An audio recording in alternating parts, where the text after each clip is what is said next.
Hello friends, चलिए start करते हैं हम लोग। आइए, लास्ट लेक्चर हम लोगों ने डिस्कस किया था, कुछ बेसिक पॉइंट्स किए थे कॉन्ट्रैक्ट के, और मैंने आपको समझाने की कोशिश की थी कि लॉ क्या होता है और उसके बाद मर्केंटाइल लॉ और उसके सोर्सेज क्या हैं उनके बारे में हमारी चर्चा हुई थी। आइए, और मैंने फिर सेक्शन 2H में कॉन्ट्रैक्ट क्या होता है वो डिस्कस किया था। तो आज हमारा लेक्चर नंबर 2 स्टार्ट हो रहा है, और आइए उसके बाद मैंने आपसे कहा था कि हम लोग डिस्कस करेंगे अग्रीमेंट के बारे में, बिकॉज हम लोगों ने कॉन्ट्रैक्ट क्या होता है वो डिस्कस कर लिया था। सो नाउ अच्छा, डेफिनेशन के बारे में मैंने आपसे कहा था कि हम लोग कॉन्सिक्वेंटली जैसे जैसे ज़रूरत पड़ेगी ग्रेजुअली उसको डिस्कस करते जाएंगे, ठीक है ना। चलिए, अब आपके सामने है अग्रीमेंट। सेक्शन 2 क्लॉज ई में अग्रीमेंट को डिफाइन किया गया है। उसके पहले मैं एक बार बता दूं आपको कि कॉन्ट्रैक्ट क्या होता है। सेक्शन 2H कहता है contract means an agreement enforceable by law. तो मैंने एनफोर्सिबिलिटी का मतलब आपको समझाने की कोशिश की थी कि एनफोर्सिएबल का वर्ड का मीनिंग क्या निकलता है, सेंस क्या होता है, और एनफोर्सिएबल कराते किसको हैं, तो अग्रीमेंट को कराते हैं। इसका मतलब for the purpose of making a contract there are two requirements, one is agreement and second one is the enforceability of the same agreement। Agreement का होना जरूरी है और उसका एनफोर्सिएबल होना जरूरी है। तो एनफोर्सिएबल का मतलब मैंने आपको यह बताया था कि जब भी कोई भी, अगर हम आपस में कोई समझौता करते हैं, कोई अग्रीमेंट करते हैं और उसको लीगल इंटेंशन के साथ करते हैं, ये सब चीजें आपको समझाएंगे आगे चल करके essential element of a valid contract section 10 में, या फिर आप प्रॉपर ऑफर की बात करेंगे तो ऑफर की डेफिनेशन में हम आपको समझाएंगे, उसकी जो टर्मिनोलॉजी होती है उसमें समझाएंगे कि लीगल रिलेशन एस्टैब्लिश करने का पर्पस क्या होता है।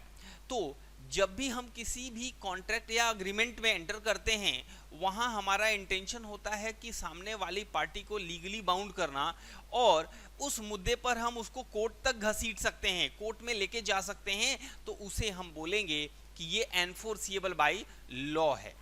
और मैंने एक एग्जाम्पल भी आपको देके समझाया था कि क्या एनफोर्सिएबल बाय लॉ नहीं होता, क्योंकि कुछ सोशल कॉन्ट्रैक्ट्स होते हैं, सोशल कॉन्ट्रैक्ट्स को एनफोर्सिएबल नहीं माना जाता है। कुछ ऐसे कॉन्ट्रैक्ट होते हैं जिनमें हम चाहते ही नहीं है कि लीगल रिलेशनशिप बने, मतलब कानूनी रूप से सामने वाले को हम अपने कस्टडी में नहीं करना चाहते हैं, या कानूनी रूप से कोई एक्शन लेने के इंटेंशन से कोई काम नहीं करते, तो हम कहते हैं कि ठीक है भाई, ये आपका एनफोर्सिएबल नहीं है। जैसे मैंने आपको एग्जांपल एक दोस्त की दी थी कि एक दोस्त आपके घर डिनर के लिए आता है, आप इनवाइट करते हैं और उसको डिनर नहीं देते, फिर भी वो कुछ आपका नहीं कर सकता, बिकॉज ये सोशल कॉन्ट्रैक्ट्स हैं। यहाँ पे हमारा कहीं भी इंटेंशन नहीं था कि हम एक दूसरे को क्या करें, कोर्ट में लेकर के जाएं। लेकिन वहीं अगर एक होटल में आपने अगर कोई कमरा बुक किया हो, या फिर आपने होटल में कोई पार्टी ऑर्गेनाइज करने के लिए होटल के साथ अग्रीमेंट किया हो और वो मौके पर धोखा दे दे, तो क्या आप उसे छोड़ेंगे? नहीं, वो बकायदा कॉन्ट्रैक्ट करते हैं आप, और वो लीगल इंटेंशन के साथ किया जाता है। So he can not escape from this agreement, है ना। चलिए, तो आइए अब एनफोर्सिबिलिटी समझने के बाद, एनफोर्सिबिलिटी पे और भी चर्चाएं होंगी आगे, लेकिन अब हम लोग डिस्कस करने वाले हैं अग्रीमेंट। बेहद इंपॉर्टेंट चीज है, क्योंकि अग्रीमेंट से ही कॉन्ट्रैक्ट बनता है। तो अग्रीमेंट क्या होता है जरा सुनेंगे। अग्रीमेंट की सबसे पहले मैं आपको डेफिनेशन बताऊं और फिर उसके बाद मैं लेके चलूं आगे। अग्रीमेंट की डेफिनेशन होती है एवरी प्रॉमिस, ध्यान से सुनिएगा मेरी बात को। सेक्शन कौन सा है, अच्छा ये लेक्चर नंबर हमारा कौन सा है, ये मैं लिख दूं यहां पे, लेक्चर 2, सेक्शन 2E, ये देखिए आपके सामने है, और ये कहता है कि every promise and every set of promises, every promise and every set of promises forming the consideration for each other. अब जब ये बातें आती हैं, यही डेफिनेशन है इसकी, कि every promise and every set of promises forming the consideration for each other, this is called agreement. But अब इसमें ये टर्म जो यूज किए गए हैं कि every promise and every set of promises forming the consideration for each other, तो ये कैसे अग्रीमेंट क्रिएट करते हैं, इसके बारे में जरा सुनिए। अब आपको इसके लिए प्रॉमिस क्या होता है ये जानना पड़ेगा। क्या जानना पड़ेगा? इसके लिए आपको जानना पड़ेगा कि प्रॉमिस किसे कहते हैं। उसके बाद हम आपको बताएंगे कि ये कंसिडरेशन कैसे बन रहे हैं एक दूसरे के लिए, और ये एक दूसरे का मतलब कौन है। ठीक है, प्रॉमिस का मतलब होता है, प्रॉमिस भी मैंने आपको समझाने की कोशिश की थी, लेकिन मैं यहां फिलहाल आपको बताना चाहता हूं कि प्रॉमिस का मतलब होता है एक्सेप्टेड प्रपोजल, या फिर प्रपोजल को आप ऑफर भी बोल सकते हैं। ठीक है, तो एक्सेप्टेड प्रपोजल या ऑफर, या यूं कह सकते हैं कि proposal when accepted becomes promise as per section 2 clause B. Acceptance की डेफिनेशन, जब भी कोई प्रपोजल या ऑफर एक्सेप्ट हो जाता है तो वो प्रॉमिस बन जाता है। अब आपको थोड़ा प्रैक्टिकली समझाने की कोशिश करते हैं। आपने या मैंने ही आपसे कहा कि हे मित्र, हे दोस्त, मैं आपको कॉन्ट्रैक्ट एक्ट पढ़ाऊंगा और इसके लिए मैं आपसे एक सर्टन सम, एक फीस चार्ज करूंगा। ठीक है, ये मेरी इच्छा है और मैंने आपकी इच्छा जानने के उद्देश्य से ये बात आपके सामने रखी और आपने हाँ कह दिया। मैंने अपनी बात आपके सामने रखी कि हे मित्र, हे दोस्त, मैं आपको कॉन्ट्रैक्ट एक्ट पढ़ाऊंगा, एक सर्टन सम ऑफ मनी आपसे फीस के रूप में चार्ज करूंगा, क्या आप इसमें इंटरेस्टेड हैं? और आपने कहा हाँ। तो अभी तक तो जब तक आपने हाँ नहीं कहा था तब तक मेरे द्वारा दिया गया ये प्रपोजल, यही ऑफर, इसी को कहते हैं प्रपोजल, आगे चल के बताऊंगा मैं। तो ये प्रपोजल केवल एक प्रपोजल था, लेकिन जैसे ही आपने उस पर हाँ कह दिया ये एक प्रॉमिस बन गया। और कैसे प्रॉमिस बना? जो मैंने आपको अपनी बात रखी कि मैं आपको पढ़ाऊंगा एक रकम के लिए, तो वो बात अब प्रॉमिस बन गई मेरे लिए, क्योंकि आपने हाँ कह दिया और मेरे द्वारा कही गई बात, जो जिस उद्देश्य से मैंने कहा था कि मैं आपसे उस पे हामी भरा सकूं, वो अब हो गया और इसलिए ये मेरी बात अब प्रॉमिस के रूप में आ गई। मैं अब वचन देता हूं आपको कि आपको मैं पढ़ाऊंगा। ऐसे ही होता है ना, प्रॉमिस तो यही होता है ना। मान लीजिए मैंने एक झगड़े का एग्जांपल लिया था कि दो दोस्त आपस में फाइट करते हैं, आप कैसे उनको समझाते हैं। तो एक दोस्त कहता है कि हाँ ठीक है, मैं आज के बाद झगड़ा नहीं करूंगा, और दूसरा भी कहता है कि ठीक है। तो जैसे ही दूसरा कहता है ठीक है, अब उसके द्वारा कही गई बात क्या बन जाती है? प्रॉमिस बन जाती है कि प्रॉमिस कर रहा हूं कि मैं झगड़ा नहीं करूंगा। यही तो होता है प्रॉमिस। जब कोई आदमी आपके सामने अपनी इच्छा जाहिर करे आपकी इच्छा जानने के उद्देश्य से, तो अब जैसे ही आप उसको एक्सेप्ट कर लेते हैं, उसकी इच्छा को एक्सेप्ट कर लेते हैं, उसकी डिजायर को एक्सेप्ट कर लेते हैं, उसकी विलिंगनेस को एक्सेप्ट कर लेते हैं, तो ये प्रॉमिस में कन्वर्ट हो जाता है। ठीक, और अब यहां प्रॉमिस क्या हुआ कि मैं आपको पढ़ाऊंगा। तो अब इस प्रॉमिस के साथ देखिए क्या चीजें जुड़ी हैं। मैं आपको पढ़ाऊंगा और आप उसके बदले में मुझे पैसे देंगे। तो ये पढ़ाने का जो प्रॉमिस है और पैसे लेने का जो वो प्रॉमिस आपका हो गया कि आप पैसे देंगे मुझे।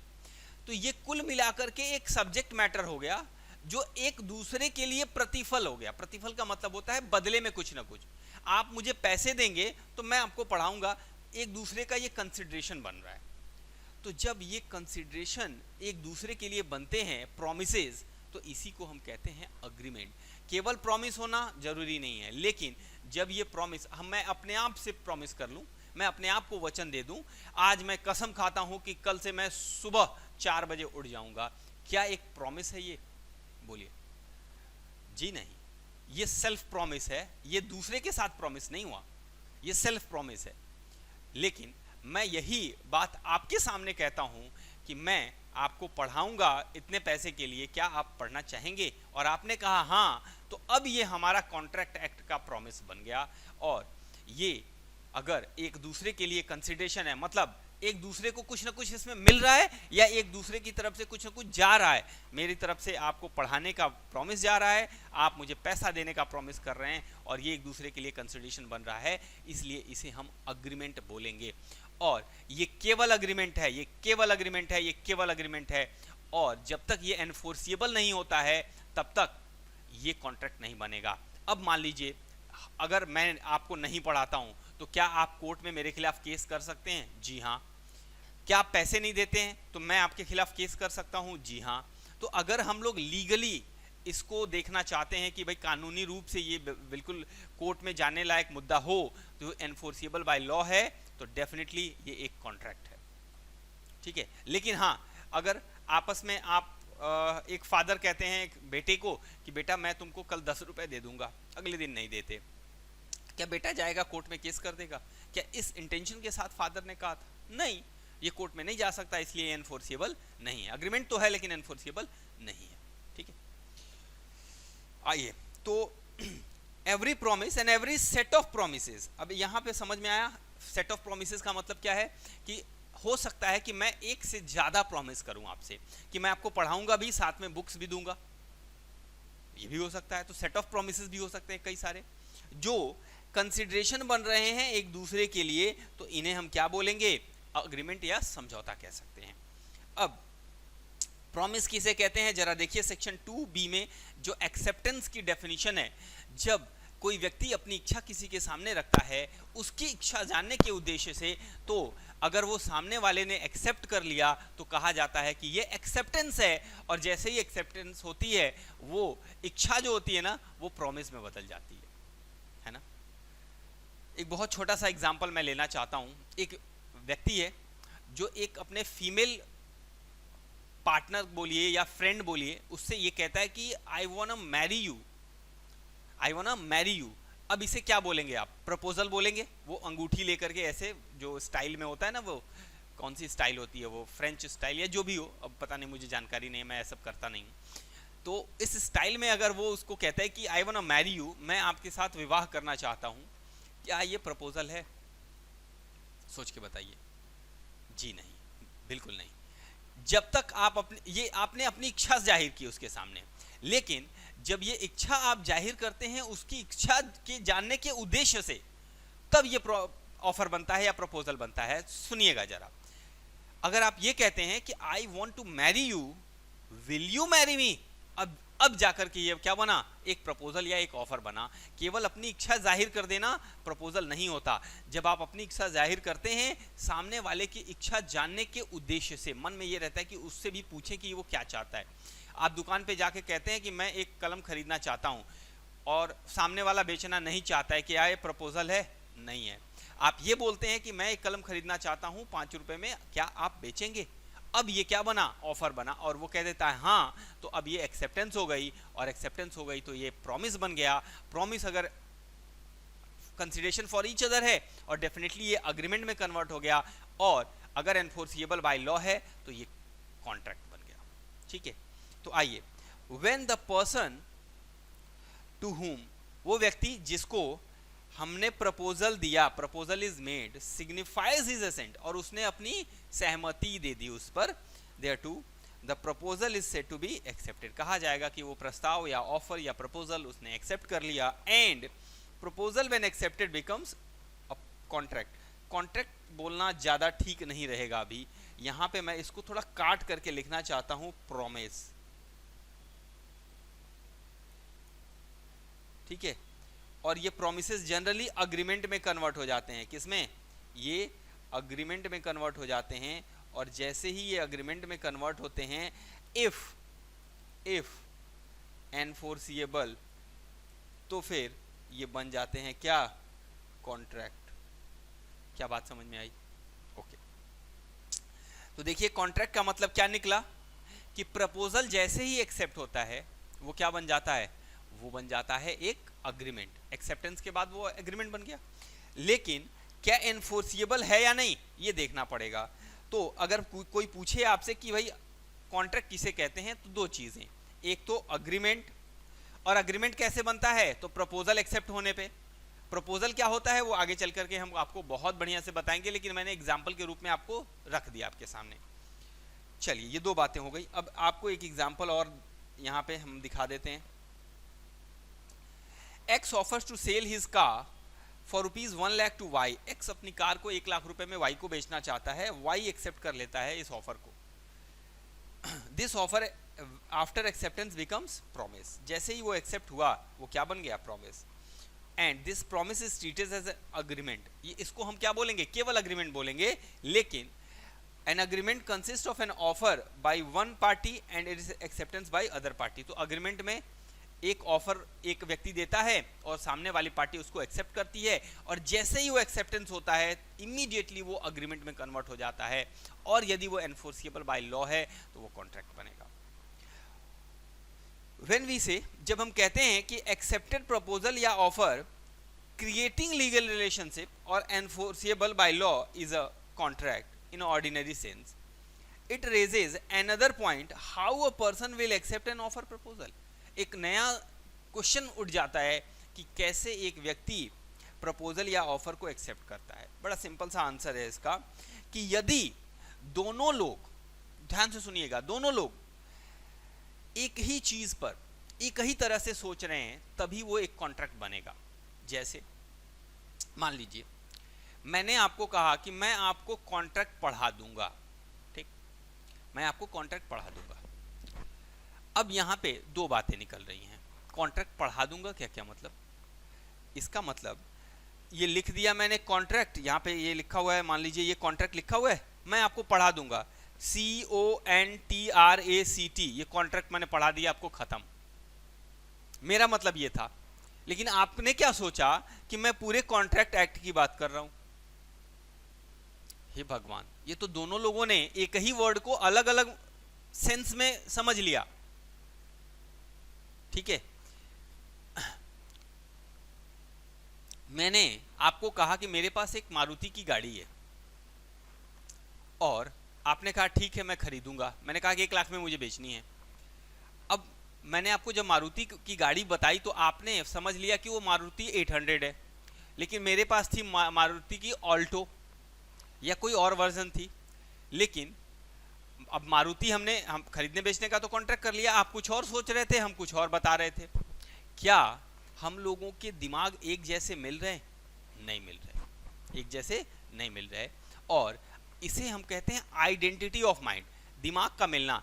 जब तक हम एक ही चीज पर, दोनों लोग जो बात कह रहे हैं दोनों लोग उसी चीज को समझें, तब तक ये एक वैलिड कॉन्ट्रैक्ट नहीं बन पाएगा, क्योंकि ऑफर एक्सेप्टेंस जो हो रहा है वो डिफरेंट थिंग पे हो रहा है, और जब तक डिफरेंट थिंग पे हो रहा है तब तक ये सब्जेक्ट मैटर हमारा ठीक नहीं है, इसलिए ये ऑफर एक प्रॉमिस में ही कन्वर्ट नहीं हो पाएगा, ठीक है।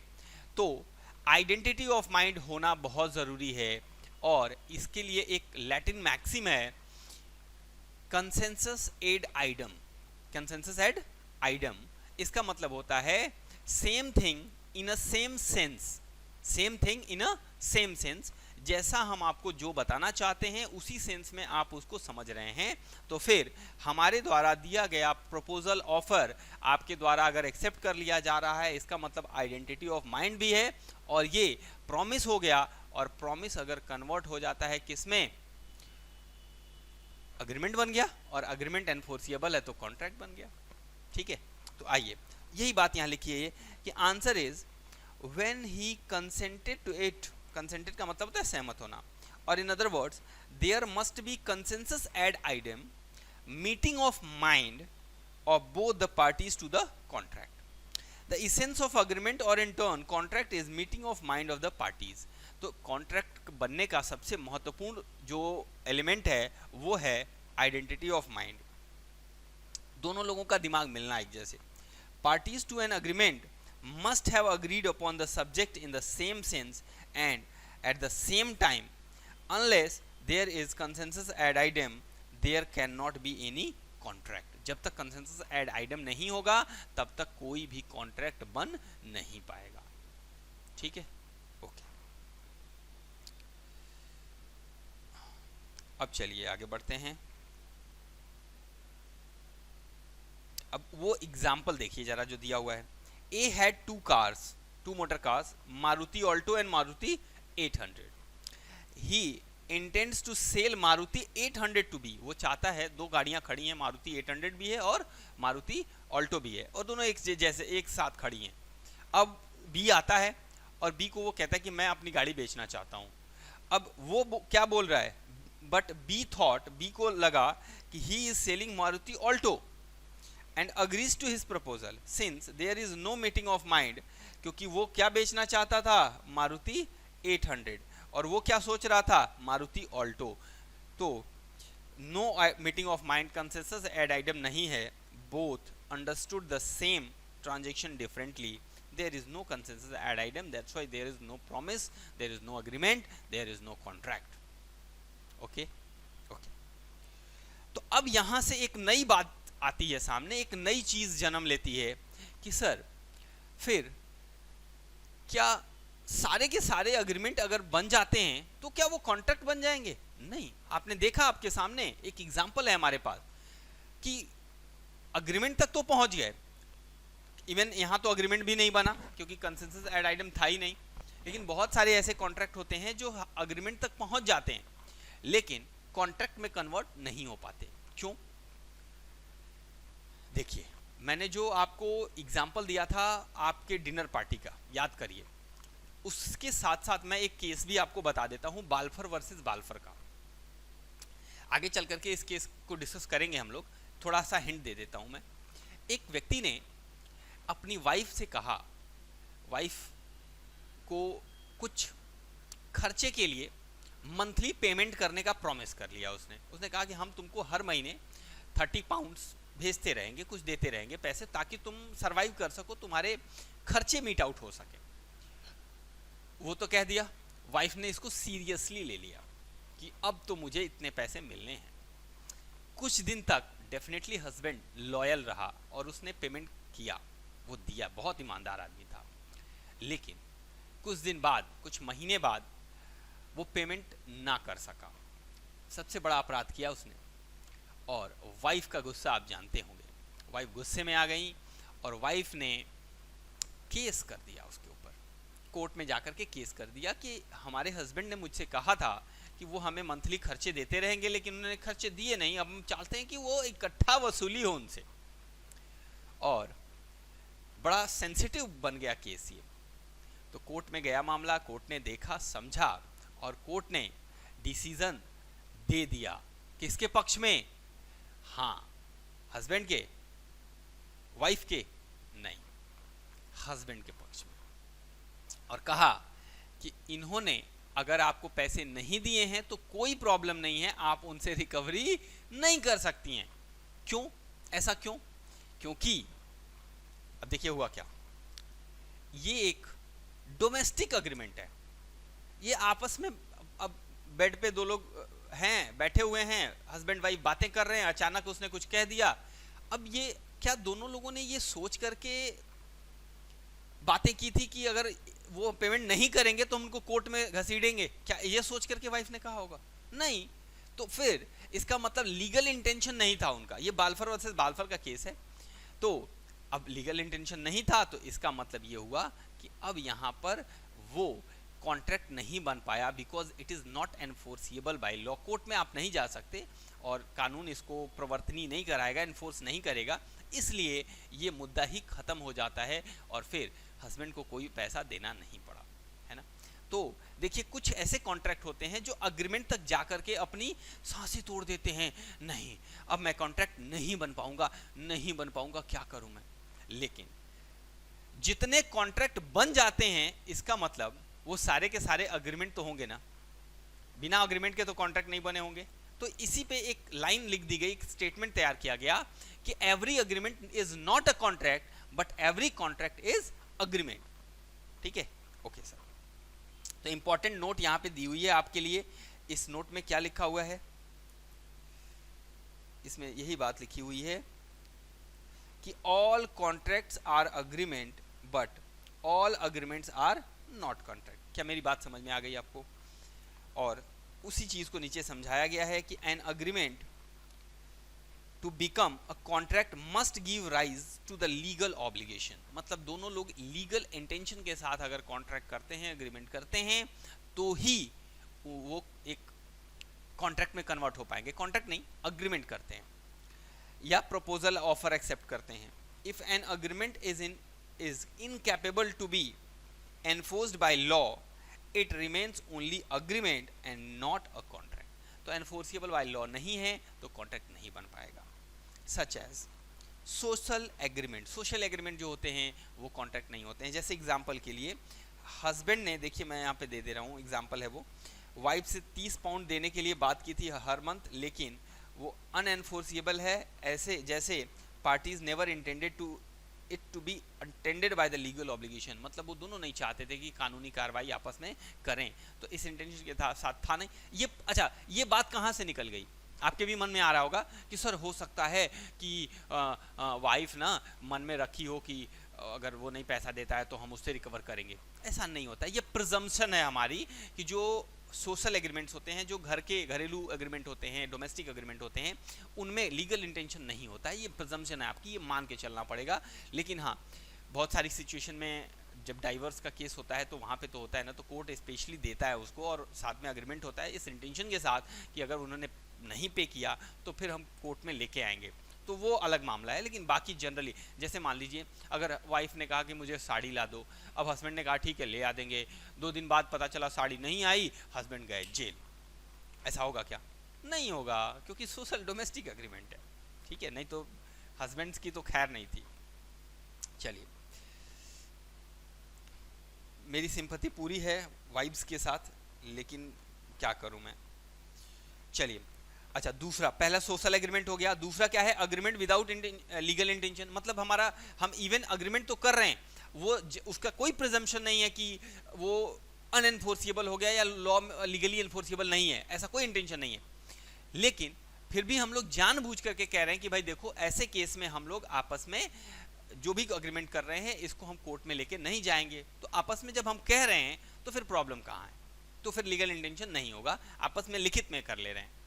तो इसके लिए भी एग्जांपल मैंने दिया है कि the agreement entered into stated that, साफ साफ लिखा है उसमें, it will not be subject to legal jurisdiction in the law courts. The agreement was not enforceable by law as the parties never agree to create legal obligations despite being a business agreement. Even business agreement है, होना चाहिए, लेकिन हमने लिख दिया कि नहीं हमारा कोई लीगल इंटेंशन नहीं है, तो फिर ठीक है, तो ये एनफोर्सिबल नहीं होगा, ये अग्रीमेंट तक ही आके रुक जाएगा। और लास्ट है अग्रीमेंट्स विदाउट कंसिडरेशन। ये मैं आपको अगले चैप्टर में जब कंसिडरेशन का चैप्टर पढ़ाऊंगा तो वहाँ पे मैं आपको बता दूंगा कि क्या होता है अग्रीमेंट विदाउट कंसिडरेशन। ये अभी फिलहाल आपको समझ में नहीं आएगा। और कंसिडरेशन की डेफिनेशन हम जब देखेंगे section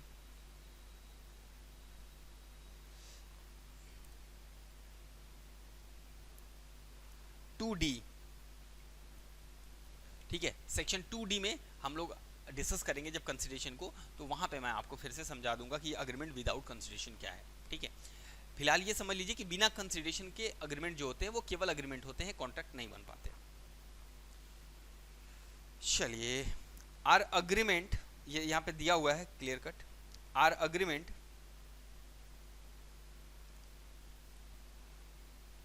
but not contract. However, all contracts are agreement. Further, all legal obligations are not contract. Only those obligations which have their source in contract are enforceable under the provision of the Indian Contract Act. ठीक है, चलिए अब इसी base पर आइए कुछ points of difference दिए गए हैं बिटवीन अग्रीमेंट एंड कॉन्ट्रैक्ट। तो कॉन्ट्रैक्ट और अग्रीमेंट के बीच में ये पॉइंट ऑफ डिफरेंस कुछ दिए गए हैं, तो उनको आइए जरा हम लोग समझ लेते हैं कि ये क्या हैं, ठीक है।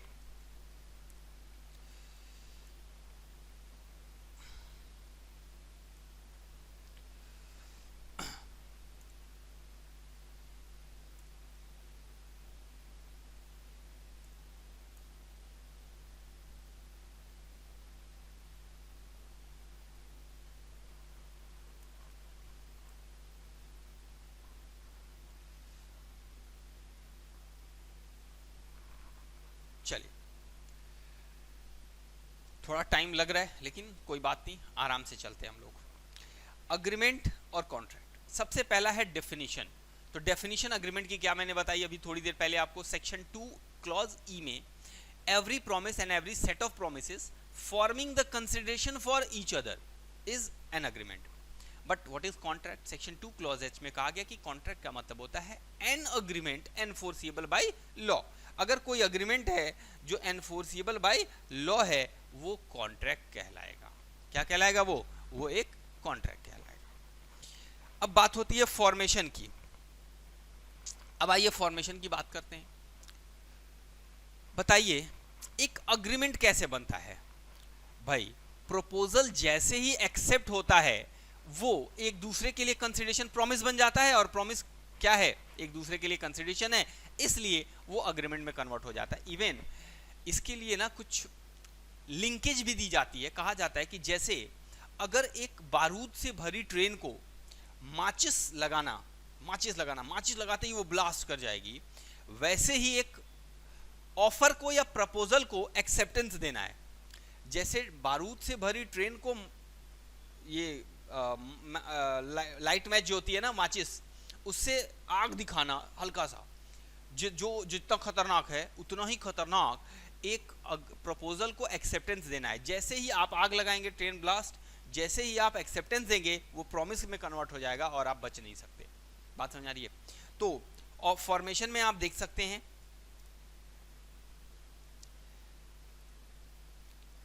offer and its acceptance constitute an agreement. Agreement and its enforceability constitute a contract. अब कॉन्ट्रैक्ट क्या होता है? कॉन्ट्रैक्ट जब अग्रीमेंट एनफोर्सिबल होता है। लीगल ऑब्लिगेशंस देख लीजिए जरा। एन अग्रीमेंट मे और may not create a legal obligation. भाई अग्रीमेंट हो सकता है लीगली एनफोर्सिबल हो सकता है ना हो, लेकिन कॉन्ट्रैक्ट तो हर हाल में लीगली एनफोर्सिबल होंगे, तभी तो कॉन्ट्रैक्ट बने होंगे। जी हाँ। वन इन अनदर, क्या अग्रीमेंट में कॉन्ट्रैक्ट होता है या कॉन्ट्रैक्ट में अग्रीमेंट होता है? सर कॉन्ट्रैक्ट में अग्रीमेंट होता है। All contracts are necessarily agreements, लेकिन हर अग्रीमेंट कॉन्ट्रैक्ट नहीं होता। ओके। स्कोप बताइए, स्कोप का मतलब किसका एरिया बड़ा है? सर डेफिनेटली कॉन्ट्रैक्ट का एरिया बड़ा है या अग्रीमेंट का? जी हाँ, अग्रीमेंट का, क्योंकि बहुत सारे अग्रीमेंट आप बना सकते हैं, लेकिन वो बहुत सारे अग्रीमेंट हो सकता है कि कॉन्ट्रैक्ट ना हो। तो अग्रीमेंट होना कॉन्ट्रैक्ट बनने की गारंटी नहीं है, लेकिन कॉन्ट्रैक्ट जो बन जाते हैं वो एनफोर्सिबल बाय लॉ होते हैं। और आपका अग्रीमेंट का स्कोप ज़्यादा है, क्योंकि हर तरह के प्रपोजल अगर एक्सेप्ट हो गए तो वो अग्रीमेंट है, लेकिन अगर वो एनफोर्सिबल बाय लॉ नहीं है तो वो कॉन्ट्रैक्ट नहीं बनेगी। चलिए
so this was all about difference between agreement and contract, ठीक है। ये हमने डेफिनेशन के फॉर्मेट में, डेफिनेशन के बेसिस पे, formation, legal obligation, one in another, scope. One in another का मतलब आपको याद रखना है, दिमाग में क्या रखना है, वन इन अनदर का मतलब होता है कि अग्रीमेंट कॉन्ट्रैक्ट में नहीं आता, आता है, हाँ, अग्रीमेंट कॉन्ट्रैक्ट में आता है, कॉन्ट्रैक्ट अग्रीमेंट में नहीं आता, ठीक है।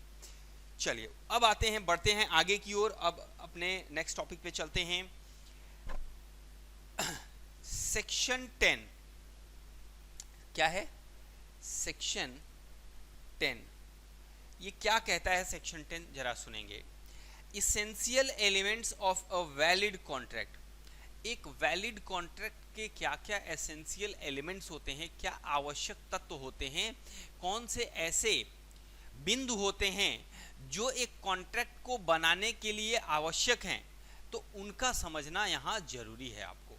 आप अगर वो समझेंगे तो फिर आप ये सोच पाएंगे कि भाई कौन कौन सी चीज़ें हमें चाहिए कॉन्ट्रैक्ट को बनाने के लिए और उनका रहना आवश्यक है, अदरवाइज वो कॉन्ट्रैक्ट बन नहीं पाएंगे।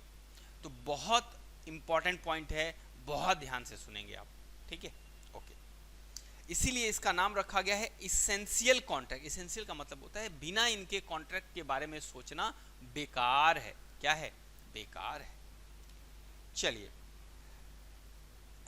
तो अब यहाँ पे जरा भूमिका क्या बनाई गई है सुनेंगे। ऑल अग्रीमेंट्स आर कॉन्ट्रैक्ट, हम जानते हैं, if they are made by free consent. अब ये नई चीज आ गई आपके लिए, फ्री कंसेंट, ओके। किसके? पार्टीज। कौन सी parties? Who are competent to contract. सारे के सारे अग्रीमेंट कॉन्ट्रैक्ट बनेंगे। कौन बनेगा? अग्रीमेंट्स बनेंगे। अगर वो कैसे बनाए जाते हैं? By the free consent of the parties who are competent to contract for a lawful consideration and with a lawful object and are not expressly hereby expressly declared to be void। तो अब देखिए कितनी चीजें हो गई। पहली बात ये क्या हो गया, दूसरी बात लॉफुल कंसिडरेशन, तीसरी बात ये लॉफुल ऑब्जेक्ट, ये चौथी बात, और नॉट एक्सप्रेसली डिक्लेयर्ड वॉइड, ये पांचवी बात। ये पांच चीजें तो आपको सीधे सीधे दिख रही हैं, और इन पांच चीजों से और भी क्या चीजें निकल के आएंगी सामने वो हम आपको आगे बता रहे हैं। तो सबसे पहले ये पांच बातें क्या हैं ये सुनिएगा। पांच बातें हैं कि एक अग्रीमेंट कॉन्ट्रैक्ट बनेगा, पक्का बनेगा। हर अग्रीमेंट कॉन्ट्रैक्ट नहीं होता, हर पीली धातु सोना नहीं होती, हर चमकती चीज सोना नहीं होती, और सोना का मतलब केवल और केवल वो नेकलेस से नहीं होता, सोना का मतलब नींद में सोना भी होता है ना। ये जोक था, आप समझ गए होंगे, धन्यवाद। तो हर एक अग्रीमेंट कॉन्ट्रैक्ट होगा यदि उसमें पहला फ्री कंसेंट हो। क्या हो? Free consent. अगर फ्री कंसेंट है तो अग्रीमेंट है। दूसरा कैपेसिटी, हम पढ़ेंगे सेक्शन 11 में, हम लोग पढ़ेंगे कैपेसिटी क्या होती है। दूसरा, दो बातें हो गई। तीसरा लॉफुल कंसिडरेशन, और चौथा लॉफुल ऑब्जेक्ट, और साथ साथ अगर वो कॉन्ट्रैक्ट एक्सप्रेसली डिक्लेयर्ड वॉइड नहीं है तो ही कॉन्ट्रैक्ट बन पाएगा। अब ये सब चीज़ें क्या होती हैं? फ्री कंसेंट किसे कहते हैं, किसे कहते हैं लॉफुल ऑब्जेक्ट, किसे कहते हैं लॉफुल कंसिडरेशन, क्या होती है कैपेसिटी, और एक्सप्रेसली डिक्लेयर्ड वर्ड कौन कौन से एग्रीमेंट होते हैं, तो इनके बारे में हमारी चर्चा होनी है। तो ये पॉइंट तो हमें देखना है। और क्या देखना है जरा सुनिए। सबसे पहला पॉइंट, टू पार्टीज। ओहो, दो लोगों का होना जरूरी है। जैसे शादी के लिए दो लोगों का होना जरूरी है, वैसे ही एक कॉन्ट्रैक्ट के लिए दो लोगों का होना जरूरी है। एकला चलो रे का कॉन्सेप्ट यहाँ पे नहीं लगेगा, यहाँ पे दो लोगों का चलेगा, दो चलेंगे। तू चल मैं आई, गाना सुनने को मिलता रहेगा आपको टाइम टू टाइम। तो दो पार्टीज का होना जरूरी है। एक पार्टी आपस में कॉन्ट्रैक्ट नहीं कर सकती, अकेले एक आदमी अपने आप से कॉन्ट्रैक्ट नहीं कर सकता, नॉट पॉसिबल एट ऑल। सो दो पार्टी क्या करेंगी? प्रॉपर ऑफर एंड एक्सेप्टेंस, मतलब सेक्शन ऑफर के लिए सेक्शन बना है 2A और एक्सेप्टेंस के लिए बना है सेक्शन 2 क्लॉज B। तो ये प्रॉपर ऑफर एक्सेप्टेंस अब सेक्शन 2N में डेफिनेशन लिखी हुई है, और उसके साथ साथ ऑफर के essential element, legal rules regarding offer, ये सब चीज़ें अलग अलग दी हुई हैं। तो रूल्स, ऑफर का सेक्शन, ये सब हमें आगे चल करके पढ़ना है। आगे हम जा करके इसे पढ़ेंगे, तब जा करके और क्लैरिटी आएगी ऑफर के बारे में। लेकिन फिलहाल मैंने आपको ऑफर जानने के लिए बता दिया है। ऑफर का मतलब होता है कि जब एक व्यक्ति किसी दूसरे व्यक्ति के सामने अपनी इच्छा जाहिर करता है इस उद्देश्य के साथ ताकि उस मुद्दे पर सामने वाले की इच्छा जान सके, तो इसी को ऑफर प्रपोजल कहते हैं। और ये प्रॉपर तरीके से होना चाहिए। जब प्रॉपर वर्ड मैं बोलता हूँ ना, तो इसमें बहुत सारी चीज़ें आती हैं। वो क्या होती हैं हम आगे चल करके पढ़ेंगे। उसी तरह से एक्सेप्टेंस, प्रपोजल जब के सामने रखा जाता है, अगर वो उस पर अपनी हामी भर देता है तो डेफिनेटली हम कहते हैं कि प्रपोजल एक्सेप्ट हो गया, and that is called acceptance. और जैसे ही प्रपोजल एक्सेप्ट हो जाता है, ये प्रॉमिस बन जाता है। To constitute a contract there must be at least 2 parties, कम से कम 2 पार्टीज का होना जरूरी है। 1 पार्टी मेकिंग ऑफर, जिसे हम ऑफरर या प्रपोजर भी कहते हैं। जो ऑफर देता है उसे ऑफरर या प्रपोजर कहते हैं। जिसे ऑफर दिया जाता है उसे हम ऑफरी या प्रपोजी जनरली बोलते नहीं हैं, ऑफरी बोलते हैं, ठीक है। And other party accepting the offer, और जो एक्सेप्ट करता है उसे ऑफरी या प्रपोजी भी बोल सकते हैं। The terms of the offer must be definite. ये सब चीज़ें हम आगे चल करके आपको समझाएंगे। फिलहाल आपको याद क्या रखना है, तो आपको याद रखने वाला पॉइंट ये है, इसी को आपको याद रखना है। ये याद रखेंगे तो आगे चल करके हम सब कुछ डिटेल में इसको समझाएंगे। दूसरा, अग्रीमेंट। भाई प्रॉपर 2 लोग हैं, ऑफर एक्सेप्टेंस हो रहा है, और जब ऑफर एक्सेप्ट हो गया, प्रॉमिस बन गया, तो डेफिनेटली वो अग्रीमेंट में कन्वर्ट हो जाएगा। लेकिन हर एक अग्रीमेंट कॉन्ट्रैक्ट नहीं होता। अभी ये सब जरूरी हैं, सारे जरूरी हैं। अब अग्रीमेंट केवल बन जाना कॉन्ट्रैक्ट में कन्वर्ट नहीं होता है। उसके लिए आपको इंटेंशन होना चाहिए टू क्रिएट लीगल रिलेशनशिप। मतलब अग्रीमेंट को एनफोर्स कराना है। ये एनफोर्सिबिलिटी का पोर्शन है। अब ये एनफोर्स हो गया तो फिर वो कॉन्ट्रैक्ट में कन्वर्ट हो जाएगा। और इसके लिए आइए हम आपके सामने एक एग्जाम्पल भी रखे हुए हैं, इस एग्जाम्पल को भी देख लीजिए। फिलहाल टेक्स्ट देख लेते हैं। There must be an intention by both parties to create legal relationship. Legal relationship का मतलब होता है अगर आपने अपने ड्यूटीज को पूरा नहीं किया तो मैं आपको कोर्ट में लेके जा सकूं, ये लीगल रिलेशनशिप होता है। मैं अपने राइट्स का एक्सरसाइज तो करूंगा और आपकी ड्यूटी बनेगी, तो आप अगर ड्यूटी नहीं पूरा करते हैं तो हम आपको कोर्ट में लेके जाएंगे। And to legally bind themselves as a result of such agreement. In case of social और डोमेस्टिक एग्रीमेंट्स, ना बाबा ना, the usual presumption is that the parties do not intend to create legal relationship, but in commercial or business agreements the usual presumption is that the parties intend to create legal relationship unless otherwise agreed upon. तो clear cut जब तक मना ना किया जाए, business agreements में माना जाता है कि लीगल रिलेशनशिप है, और जो हमारे डोमेस्टिक या सोशल रिलेशनशिप होते हैं उसमें लीगल रिलेशनशिप नहीं होता। और एग्जाम्पल क्या है, agreement entered into stated that it will not be subject to legal jurisdiction, वो मैंने आपको ऑलरेडी बता रखा है। चलिए बढ़ते हैं आगे की ओर। नेक्स्ट, कॉन्ट्रैक्चुअल कैपेसिटी, कॉन्ट्रैक्ट करने की कैपेसिटी। सेक्शन 11 मैंने कहा था कि आगे डिस्कस करेंगे। जैसे कि सबके अंदर कॉन्ट्रैक्ट करने की एबिलिटी या कैपेसिटी नहीं होती, वो कॉम्पिटेंट नहीं होता। जैसे माइनर है, एक बच्चा जो अभी छोटा है, नन्ना मुन्ना है, 18 साल से कम की एज का है, तो उसके अंदर ये कैपेसिटी नहीं होती कि कॉन्ट्रैक्ट कर सके, क्योंकि कॉन्ट्रैक्ट के लिए उसकी टर्म्स कंडीशन को समझना आवश्यक है और वो बच्चा है, वो समझ नहीं सकता है। तो यहाँ पे वो उसकी कैपेसिटी नहीं है। एक ल्यूनाटिक है, ल्यूनाटिक या फिर आप ड्रंकेन पर्सन है, इडियट्स हैं, या फिर मैड है, ये लोगों के पास वो एबिलिटी नहीं होती है कि वो कॉन्ट्रैक्ट कर सकें, क्योंकि वो समझ नहीं पाते, टर्म्स कंडीशन को समझने की उनके अंदर क्षमता नहीं होती है। ठीक है, तो इसलिए उनकी हम देखेंगे आगे। The parties to agreement must be capable of entering into, लेकिन आपको याद क्या रखना है, आपको ये याद रखना है, आपको ये याद रखना है, और आपको और क्या याद रखना है, और आपको ये याद रखना है, ये याद रखना है। ठीक है, अगला कंसिडरेशन। अभी मैंने आपको ये बताया था कि भाई कंसिडरेशन का होना जरूरी है। अब कंसिडरेशन क्या होता है, इसके लिए सेक्शन 2D, कौन सा हम लोग आगे देखेंगे, सेक्शन 2 क्लॉज डी। कंसिडरेशन का मतलब मैं आपको बता देता हूँ कि something in return, quid pro क्यो, बदले में कुछ ना कुछ। मैं आपको अगर कहता हूं कि मैं आपको पढ़ाऊंगा कॉन्ट्रैक्ट है, तो डेफिनेटली हमको भी तो बदले में कुछ मिलना चाहिए। हमारे लिए आपके द्वारा दी गई फीस जो होगी ना वो कंसीडरेशन होगी, और आपके लिए मेरे द्वारा दी गई टीचिंग कंसीडरेशन कहलाएगा। क्या इतनी बात समझ आ गई? ओके। तो an agreement is an by incompetent person is void. A valid contract must be supported by consideration. Consideration means something in return, quid pro quo. It can be cash, kind, or kind, and कोई activity भी हो सकती है, कुछ abstinence, कोई चीज मना करना भी हो सकता है। सर मना करना consideration कैसे हो सकता है? आप एक मिनट सोचिए, मैं बताता हूँ आपको। किसी चीज को मना करना कॉन्ट्रैक्ट कैसे हो सकता है? मान लीजिए एक व्यक्ति के मेरा कॉन्ट्रैक्ट, मैंने कहा कि मुझे कुछ सामान दे देना, उसने कहा कि हम दे देंगे, लेकिन उसने पूरा नहीं किया। अब मेरे पास राइट है कि हम चाहे उससे तो कोर्ट में केस करके उससे बहुत ज्यादा पैसे ले सकते हैं कॉम्पनसेशन के रूप में। लेकिन अब वो कहता है कि आप प्लीज कोर्ट में केस मत करिए, मैं आपको पैसे दे रहा हूं। तो अब ये क्या है?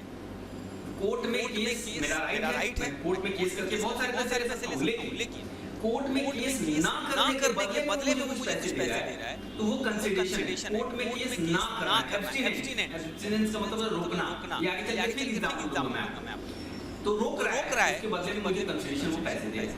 बात समझ आई? तो कोई एक्टिविटी, कोई एब्स्टिनेंस, ये सब भी कॉन्ट्रैक्ट बन सकते हैं, मींस कंसीडरेशन बन सकते हैं।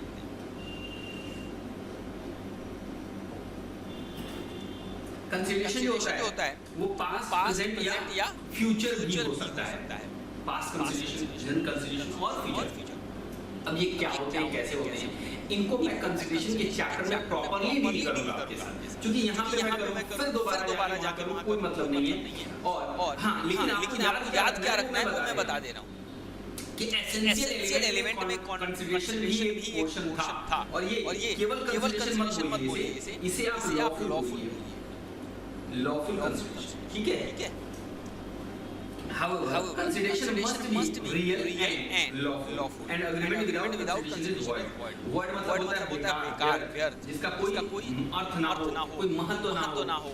और ये भी हम लोग करेंगे वर्ड कॉन्ट्रैक्ट क्या होते हैं, वर्ड एग्रीमेंट क्या होते हैं। देखिए दो बातें सीखेंगे हम लोग, वर्ड एग्रीमेंट अलग सीखेंगे और वर्ड कॉन्ट्रैक्ट अलग सीखेंगे, ठीक है? It need not be adequate, parties are agreed to it. अब ये सब इसका मतलब हम आगे चल करके बताएंगे आपको कि एडिक्वेट ना होने का मतलब क्या होता है, कोई जरूरत नहीं होती है पर्याप्त होने की, ठीक है ना? चलिए नेक्स्ट क्या है? Free consent. ये कंसेंट का फ्री होना मतलब क्या? इसका मतलब होता है कि जब दो पार्टीज आपस में एग्रीमेंट करते हो तो हम आपस में अपनी इच्छा से सहमति दे रहे हैं। हमने अगर आपसे कोई बात कही, आप उसमें हाँ कह रहे हैं, तो दबाव में ना कह रहे हो, कोई फोर्स ना हो आप पर, हम जबरदस्ती ना कर रहे हो, हम आपसे धोखाधड़ी से आपसे हाँ ना करवा रहे हो, या आपको झूठ बोल करके ऐसा तरीका ना अपना रहे हो।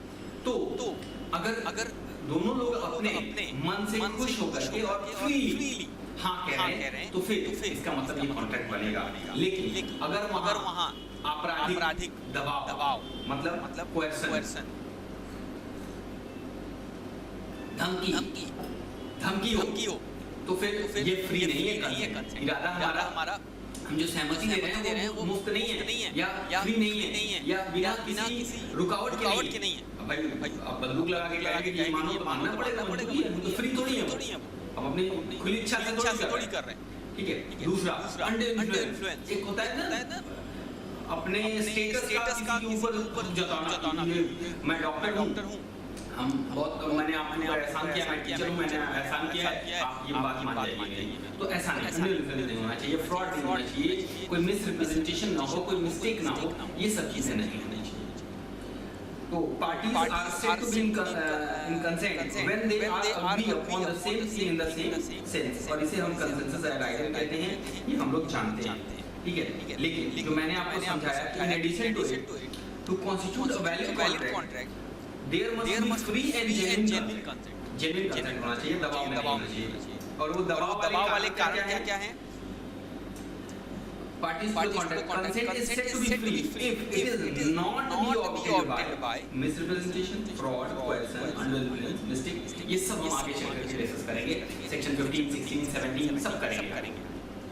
If the consent is not free, the contract becomes voidable. Voidable क्या होता है वो चल करके हम definition में देखेंगे कि voidable contract क्या होते हैं. आगे के हमारे क्वेश्चन वही होने वाले हैं. ठीक है. Next. Lawful object and consideration. अभी ऊपर कंसिडरेशन देखा मैंने. सर वो क्या है?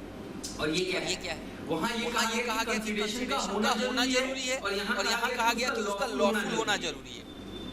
लॉफुल वहाँ भी होगा, लेकिन वहाँ भी हमने कंसिडरेशन की बात. वो कंसिडरेशन एग्जिस्ट करना चाहिए. बट कुछ भी नहीं चलेगा. वो लॉफुल होना चाहिए, कानून की नजर में ठीक होना चाहिए. और इसके लिए एक सेक्शन है 23, वो डील करता है लॉफुल ऑब्जेक्ट एंड कंसिडरेशन. ठीक है.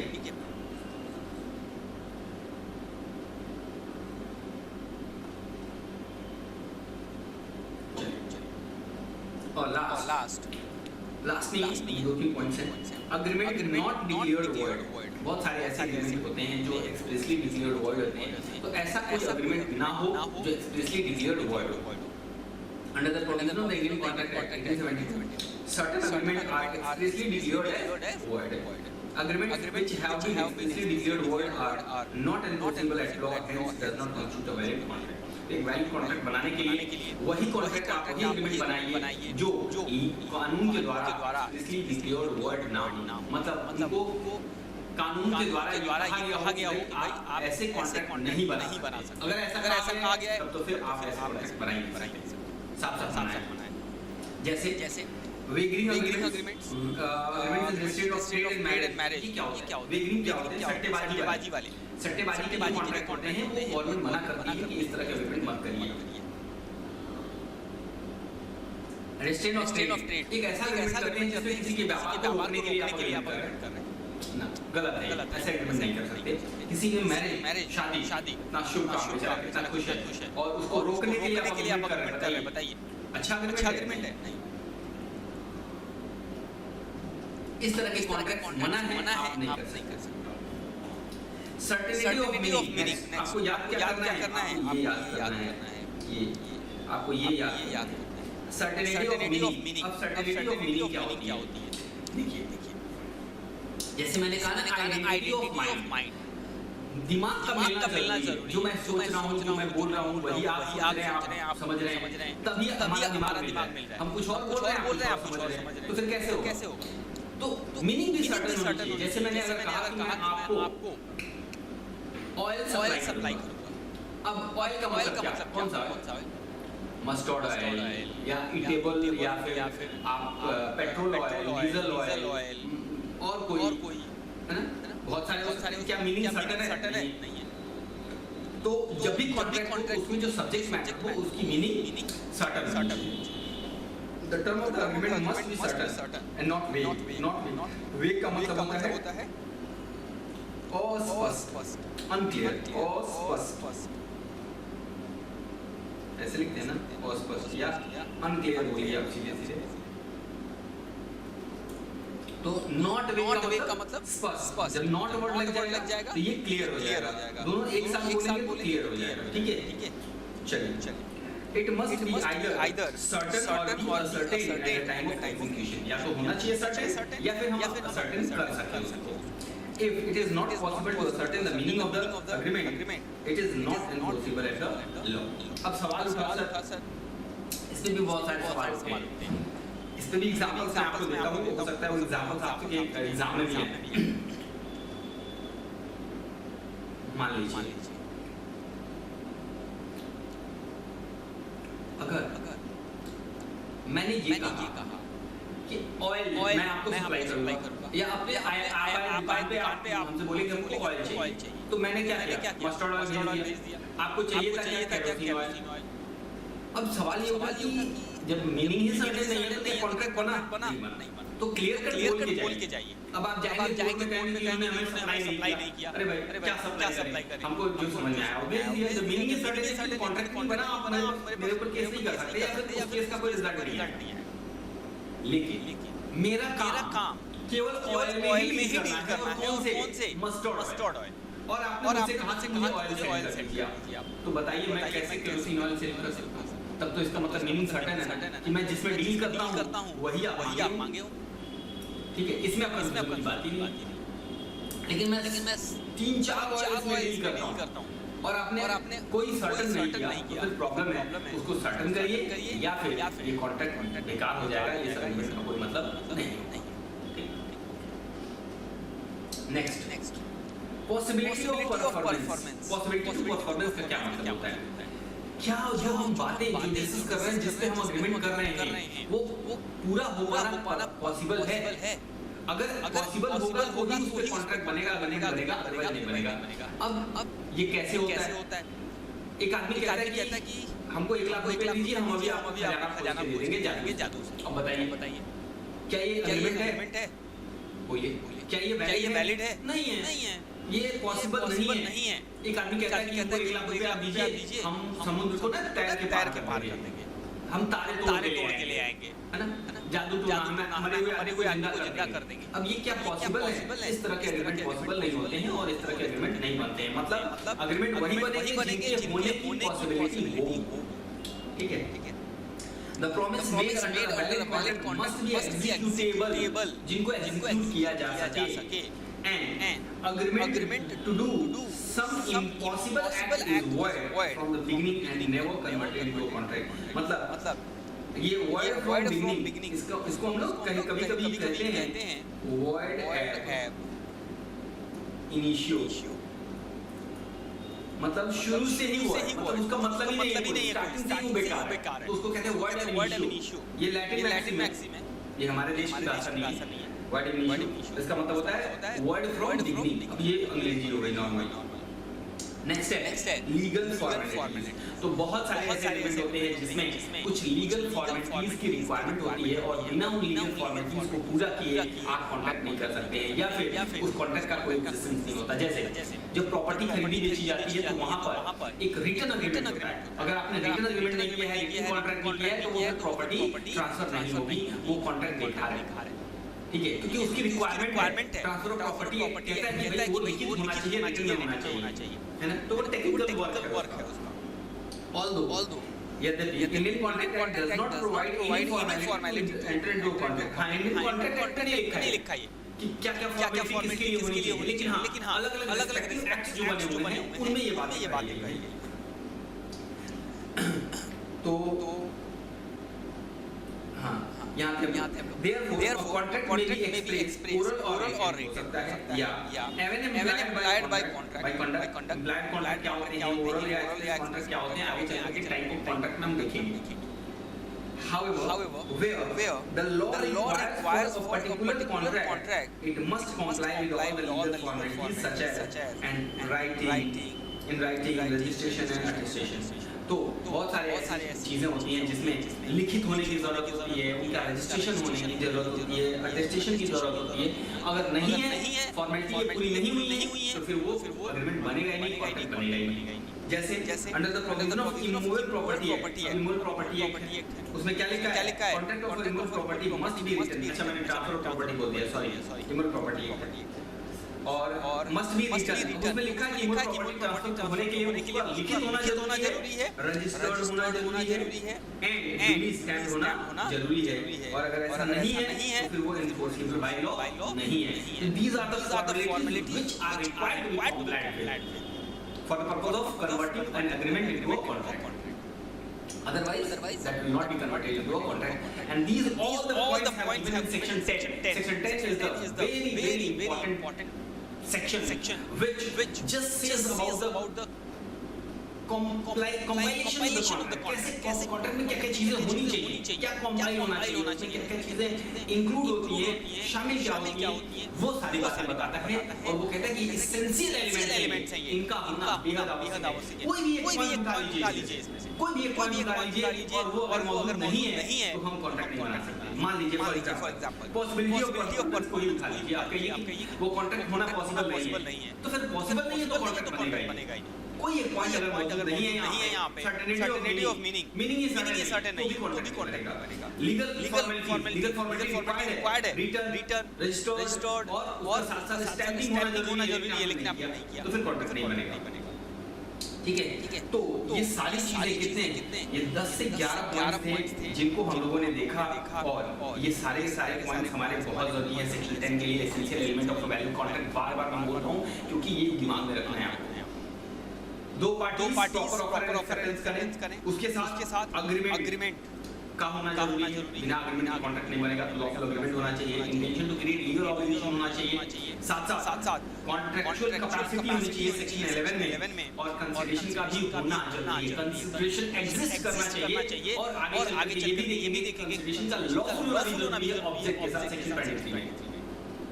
फ्री कंसेंट का मतलब होता है कि हमारा जो है वो आइडेंटिटी ऑफ माइंड हो, और साथ इसी दबाव में हमारी सहमति डाली गई है ना, coercion, under influence, fraud, mistake, misunderstanding, ये सारी चीजें इन्वॉल्व ना हो which can vitiate the consent of person.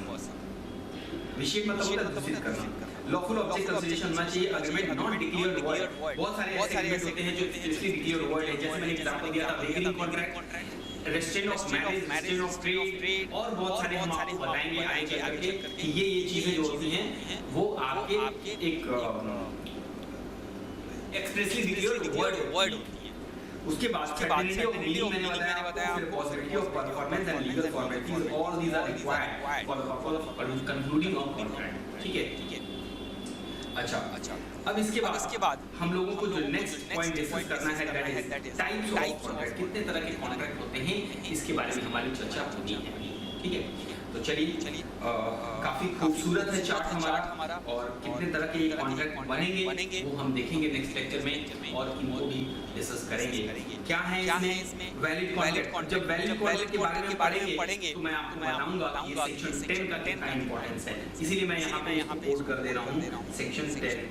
अच्छा लगे आज मैं बता ही देता हूँ, आपको दिमाग में आ जाए कि वैलिड कॉन्ट्रैक्ट क्या होना चाहिए, जिसमें सेक्शन 10 के जितने भी एलिमेंट्स हैं 10 या 11 जो पढ़े उनका होना जरूरी है। अगर ये सारे के सारे पॉइंट्स हैं तो कॉन्ट्रैक्ट वैलिड है, अदरवाइज तो वैलिड ही नहीं हो, कॉन्ट्रैक्ट ही नहीं बना, और कॉन्ट्रैक्ट नहीं बना तो वैलिड कैसे हो। ठीक है, ओके सर।